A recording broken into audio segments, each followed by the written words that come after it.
Police Commissioner Dermot Shea responding to the anticipated billion-dollar budget cuts to the NYPD's budget earlier this morning, right here on the PIX11 Morning News. Take a listen. We are not going to allow mob rule to take over this city. I don't think anyone listening thinks that this is the climate right now doesn't have an impact on what's going on with the budget. I mean, I think that's self-evident. So critics say that $1 billion is just the tip of the iceberg in order to defund the NYPD. Black Lives Matter activist Hawk Newsome joins me this morning now with his reaction to what exactly the police commissioner had to say. Good morning to you, Mr. Newsome. Thank you for being here. Morning, Dan. Thanks for having me. So let's get to this first. You know, $1 billion, a lot of money.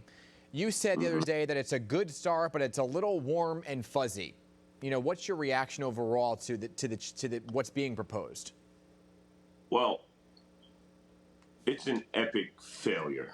What New York City politicians are trying to do, the Black, Latino, Asian caucus, and what our mayor is trying to do is trying to make a gesture, just like painting the streets and saying, hey, we're with Black Lives Matter, we hear you.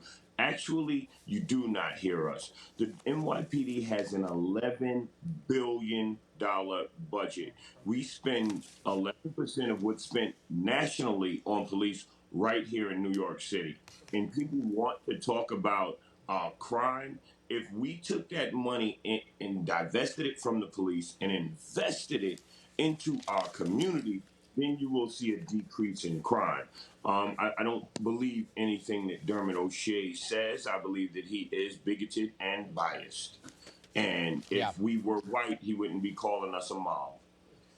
Well, so let me get to that because, you know, this morning the police commissioner went on to talk about what exactly was unfolding outside of City Hall this morning in terms of clashes with those folks who were outside. This was the graffiti that said prompted some of the clashes with police that we were seeing from what has been described as mostly peaceful all week long.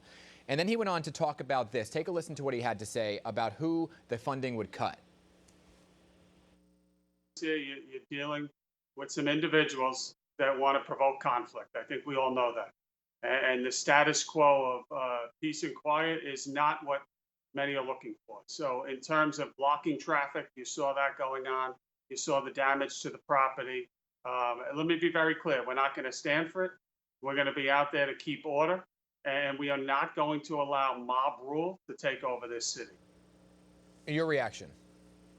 I feel like a lot of times when I listen to him talk that I'm hearing like a little miniature and a man who has ambitions of being the next Donald Trump, right?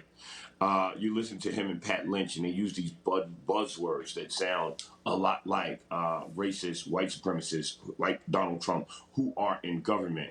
Now, what you have to understand is people have been out there for over a week. People are policing themselves. People are resolving conflict. My team, Black Lives Matter Greater New York, has been down there. We've held several teach-ins. There are libraries down there. There's free food down there. There's laundry services to prevent the spread of COVID down there. Those are peaceful protesters, but what they won't tell you is that the people they locked up, some of my young friends, 18, 19-year-old kids from Warriors in the Garden, are being held in vans on site. They haven't even and it was, to the precinct. Mr. Newsome, it was mostly peaceful all week long, which you reported, but the graffiti is what he seemed to have taken issue with this morning. Some people express themselves differently. Let's not forget, Jean-Michel Basquiat started out as a graffiti artist who put political messages on walls not too far from there. And that's one of the greatest artists in American history. So these are people expressing political ideals who don't have the money that the police or the government have to buy billboards, to put their propaganda on television. They're just people trying to get a message out. Let me get your take on this. Nearly 3 dozen shootings last weekend across the city. This morning, Commissioner Shea said that defunding the police, $1 billion, could make crime worse in New York City, specifically for communities of color. How do you respond to that? I don't even respond to Commissioner Shea. What I do is I'm speaking to my communities, to the Black and brown communities. And what I'm saying is, work with us, young brothers and sisters. Work with us, community. We are defunding the police. We are pushing for more money to remove these police from our communities. Now we are going to have to do a better job at policing ourselves. And the reason why we need to police ourselves is for the impact to take effect is going to take a little while because we don't see police as the cure to the problem.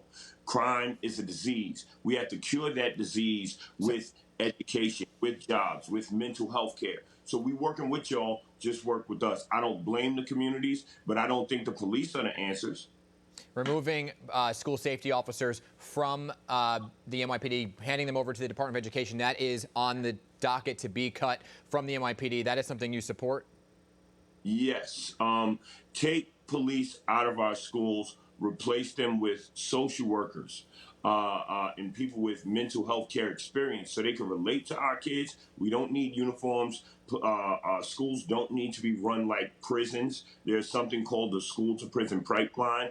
And when you can't tell the difference between the people giving you orders in the street and the people giving you orders in the school, there's a big problem. Our kids are already being exposed to a jail type, of institutional type setting throughout school. They're preparing. Hawk Newsome, appreciate your time this morning. The budget due at midnight tonight. We welcome you back once it does pass to see what exactly it includes and get your take on it, okay? Thank you.